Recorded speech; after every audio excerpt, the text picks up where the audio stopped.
Hello, creative spirits. Welcome to your reading, your creative magic reading for the month of August.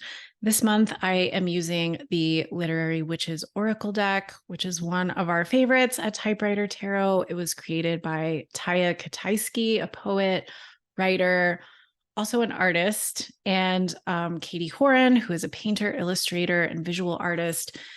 Two powerful creative witches who joined forces to create this incredible deck, which actually first started as the Literary Witches book.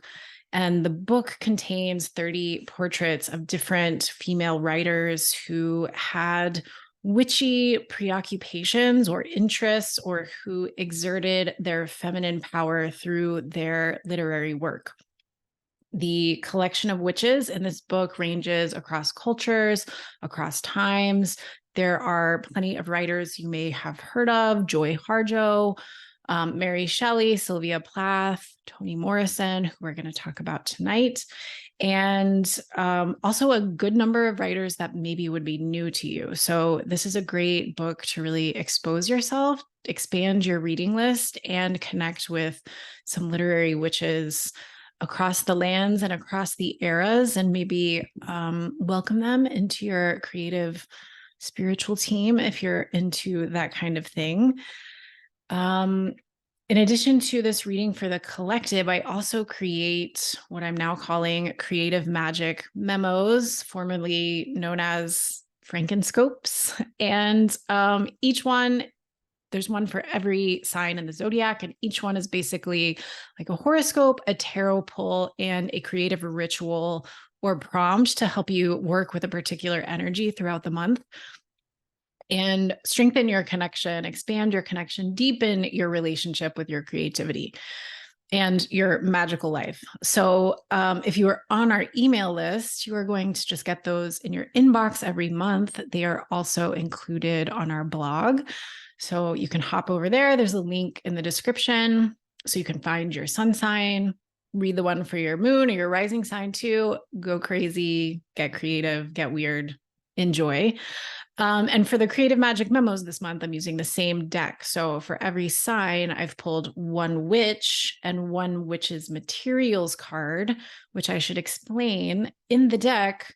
So the book has the 30 portraits of the witches, and the deck has, of course, the witches, but also a set of witches materials cards, which are things like ghost, cauldron, glove, praying mantis, like a collection of really strange, odd, haunting, eerie kinds of objects that witches might use as they're creating their magic.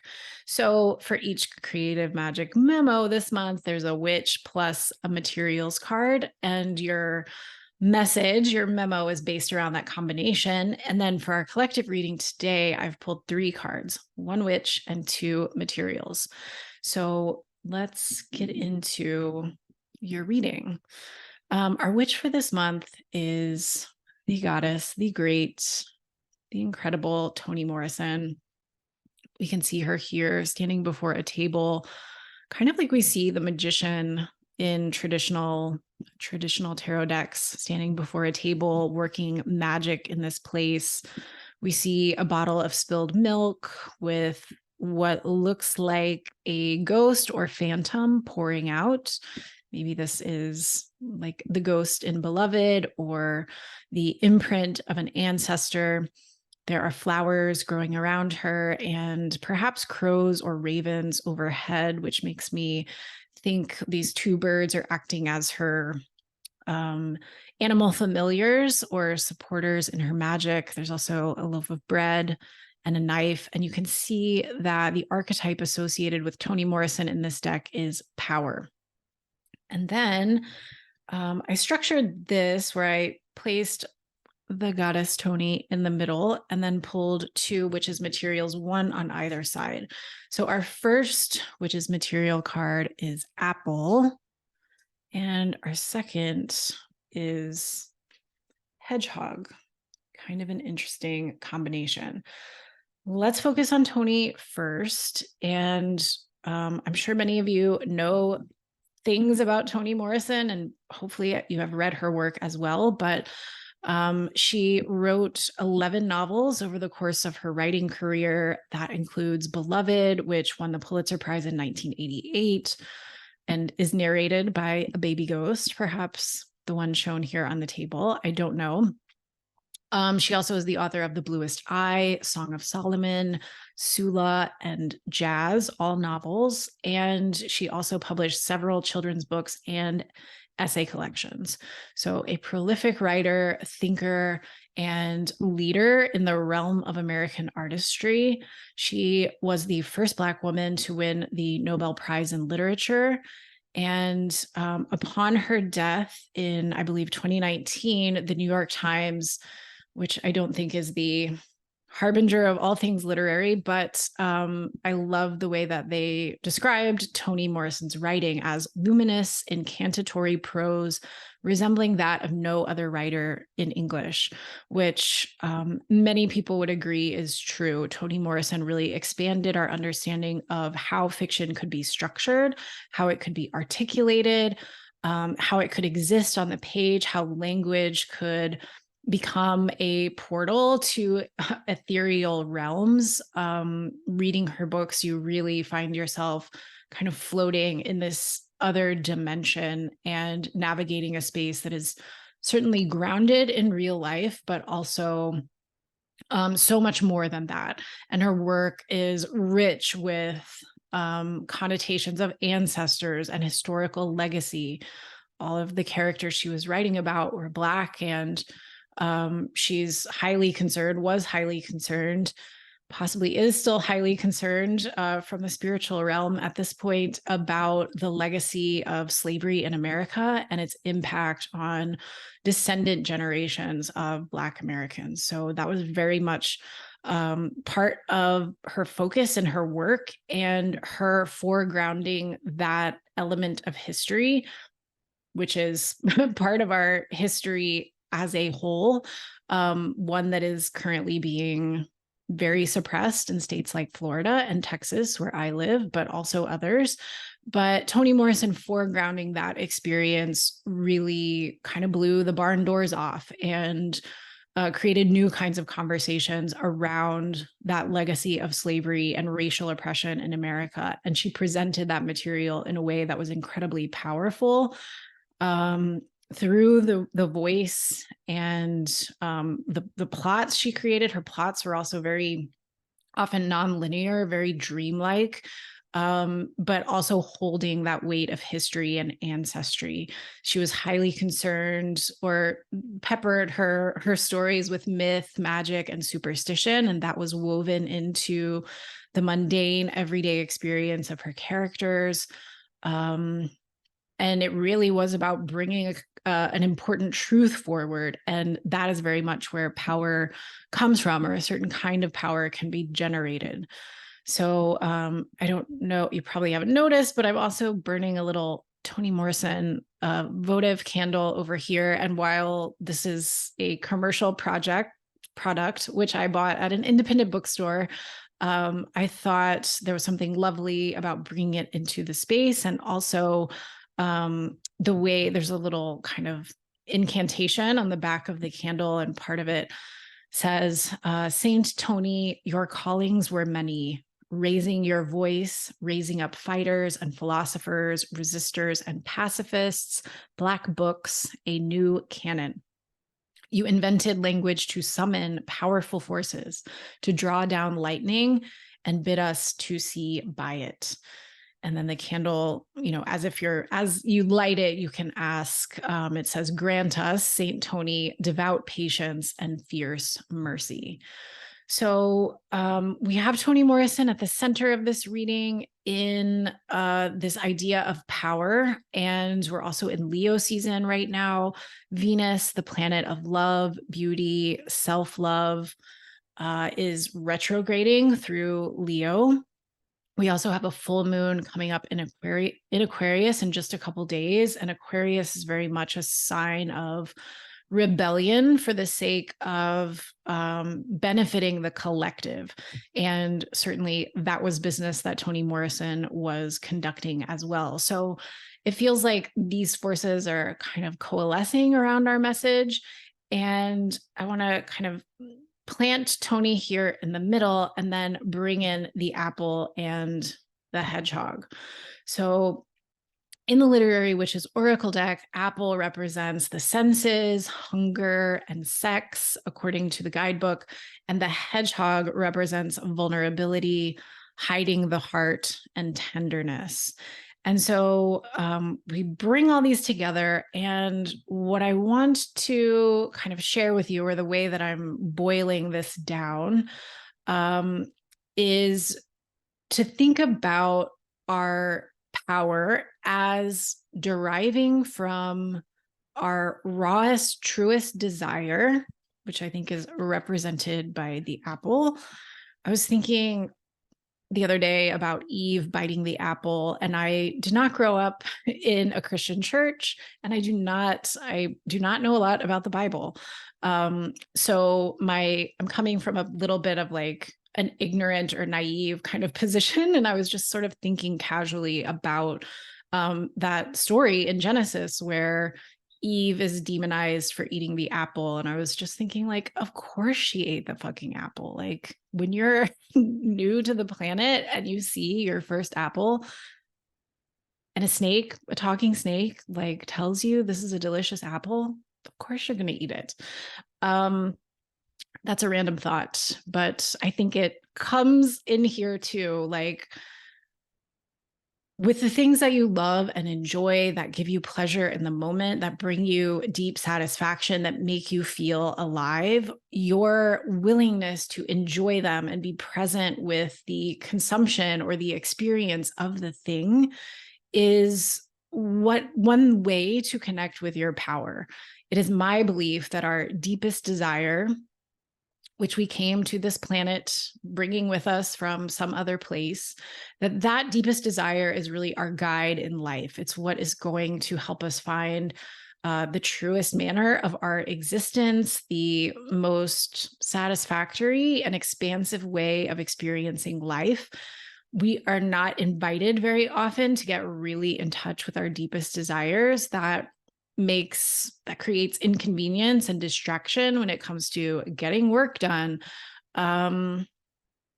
living by the scripts that society has fed us to, like, watch these kinds of programs, buy these kinds of products, have these kinds of bodies.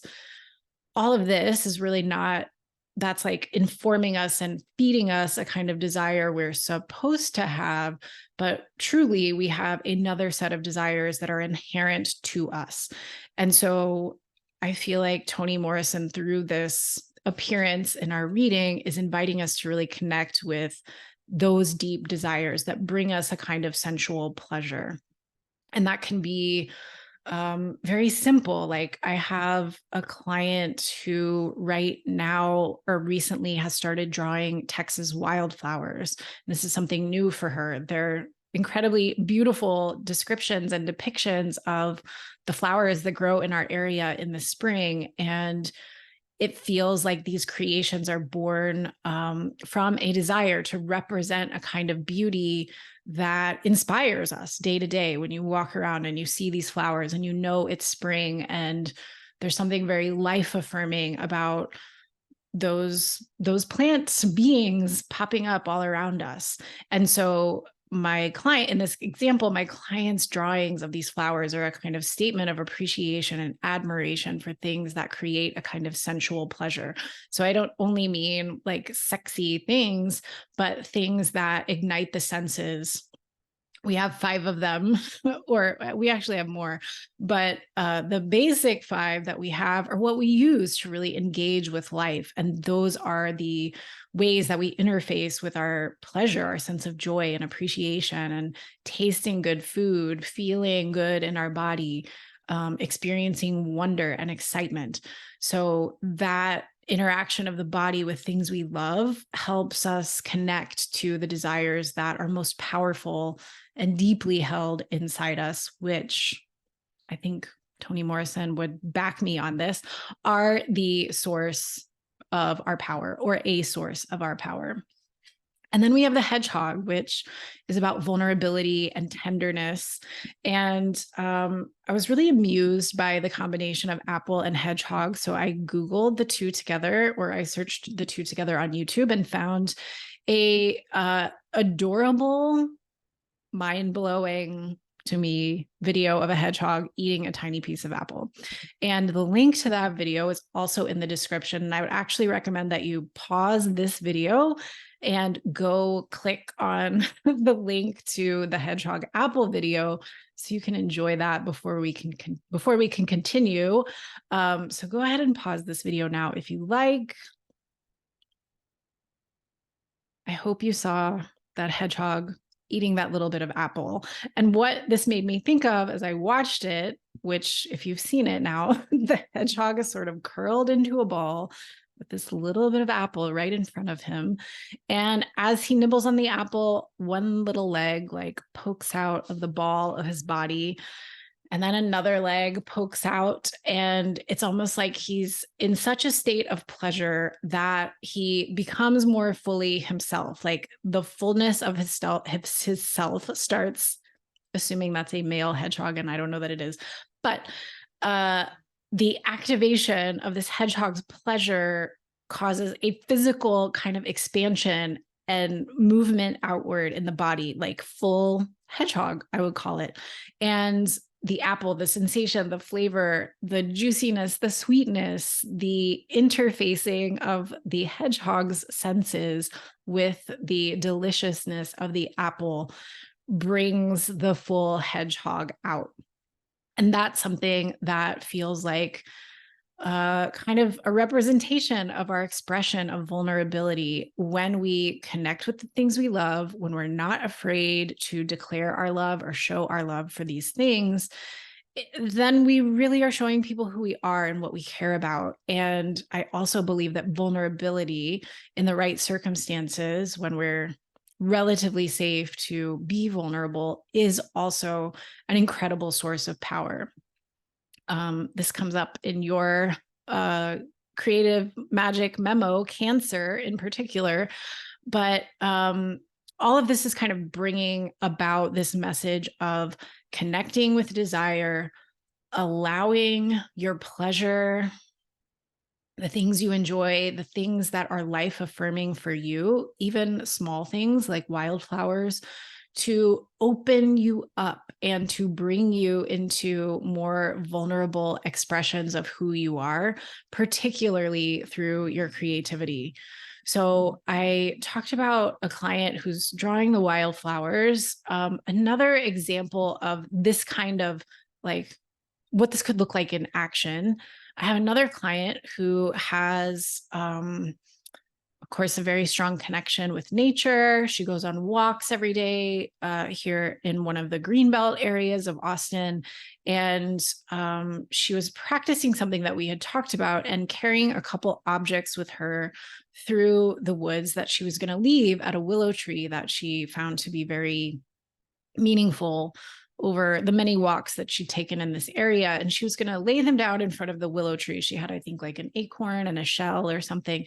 She was going to place them in front of the tree, but instead decided to just keep walking and holding them, one in each hand, and kind of channeling and charging the objects with little doses of gratitude for the things that she sees in her walks, the things that she appreciates and loves in her life.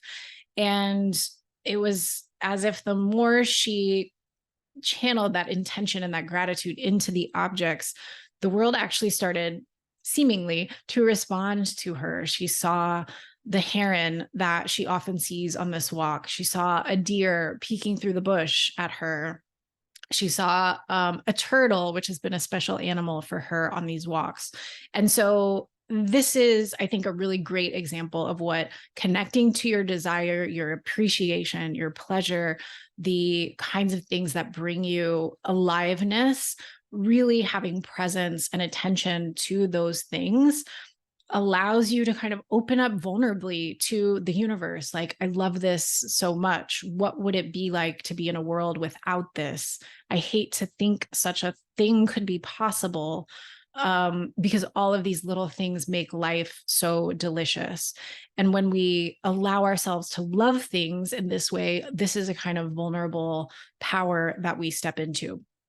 So my recommendation, this is a kind of generic recommendation for how you could practice this month. And you can take some of, I've given you 2 examples, and I'm going to give you another option you can try, but let your mind and your spirit kind of riff off of all of these and take you to something that feels really true for you. So you can have your own spin on what this would look like. And also consider, like, what would it look like to bring this into your creative practice, which I think would ask you perhaps maybe not to focus so much on the end product of what you're making, but using the creative process to honor, admire, and declare powerfully something about things that you love. So here's my recommendation to kind of keep a journal, or maybe dedicate part of your journal to this practice, where you either write little phrases, verses, you take quotes from books you're reading, things that really either like using language to describe the things that you love, or finding language that really describes things that you love. Also sketching little things, or cutting out images of things that really feel life affirming for you and placing them into this section of your journal where you're really collecting little, almost little altars or little tributes to things that you love. That would be one way to go about doing this. But again, I recommend that you find something that works for you if this doesn't sound like it fits.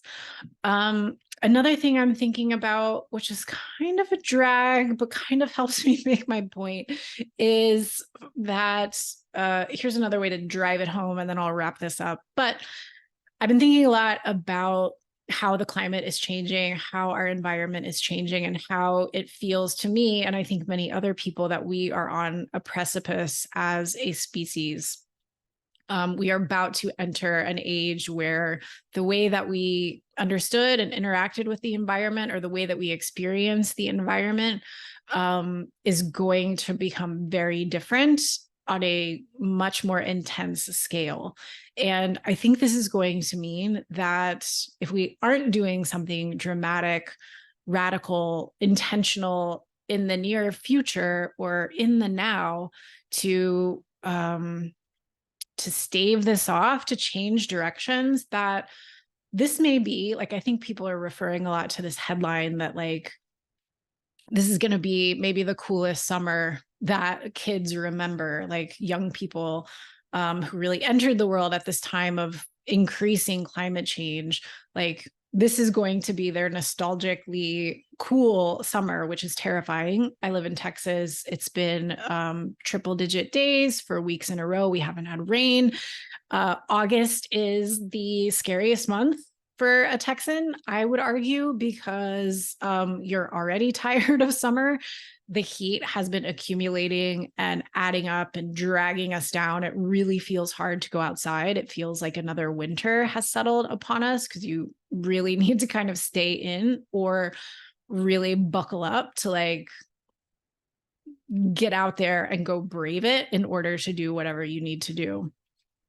So June was hot, July was hotter, and that, like, we're at our wits' end, but we still have another month of probably hotter heat. So, and I think a lot of Texans are kind of talking about this and reflecting on this. There's an article in Texas Monthly that I just saw where someone else is kind of making the same argument. I've lived in Texas my whole life, the writer is saying, and I really feel like it's becoming unbearable. I am also a native Texan, and there's a kind of like panic, I'll be honest, that's coming up in me as I experienced this summer. And I've been feeling it build up to this, and it's really quite scary. So I say all that to say that there's a kind of nostalgia happening for me, where I'm thinking back to earlier times where the weather felt more habitable. It felt more welcoming. It felt more open. It felt like you could go out and play and walk around in the neighborhood in the summer and go to the neighborhood pool, or walk to get a snow cone, and it feels like those days have left us. So I'm really feeling like I notice my brain and my memory going back to those times when my body, my sensory experience was kind of mapped onto a different kind of environment. And I wonder if now, if things are going to keep changing at this rate, that it's also really important for us to be attentive to the things that we love, the things that nourish us, the things that bring us a sense of vivacity and life affirmingness. Eating a ripe orange, going for a walk on a summer evening and feeling some kind of breeze, being able to take your dog out before, like after sunrise or before sunset, like little joys like that may be getting crunched. Like it's time to really appreciate what it is that we love. I think so we can tap into our power and see the magnitude of what that love contains, and how these connections with the things that we love really allow us to be fully enjoy and fully in ourselves and fully connected to a sense of power. And I think as we start to like notice and really catalog and take some time to appreciate the things that are meaningful to us through our creativity, that we really get a sense of what we want to fight for, how we want to show up, and why a connection to our power is more important than ever. I don't know if I made this whole thing way too heavy with all of that, but it is kind of real. It's real life right now, or it is for me. And so I just felt like that kind of helped make the example, help drive home the message of why we might really connect deeply with these things we love. I don't want to belabor any of this much more, but I hope you will find some joy in cataloging and describing and inventorying the things that really bring you sensual kind of pleasure and connect you to a true self that wants to be seen, known, and in its power. Also, check out the Creative Magic Memos if you want a little more. That'll be more personalized to you. Each one also includes a tarot pull, so you can add on and personalize your message even further. So look in the links below, check it out. I will see you next month when we get closer to fall. Stay cool out there, stay hydrated, stay magical, and stay creative, and give your gratitude and shout outs to the goddess Toni Morrison. All right. Bye.